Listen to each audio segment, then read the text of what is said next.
Yan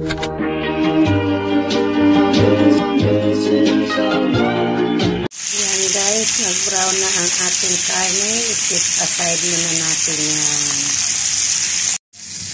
Hello, good morning mga guys. Good afternoon, good evening. Saan man kayo ng sulok ng mundo. Kumusta kayo? Kumusta ang mga OFW dyan?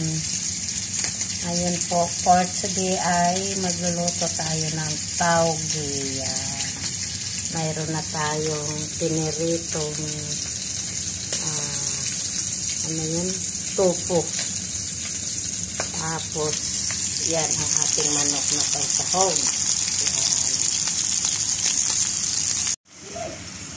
Yan na po ang ating sprout munggo. Yan. Thank you guys for watching. Please subscribe my YouTube channel and watch, like, and share. Tita Lourdes Vlog. Thank you po. God bless us.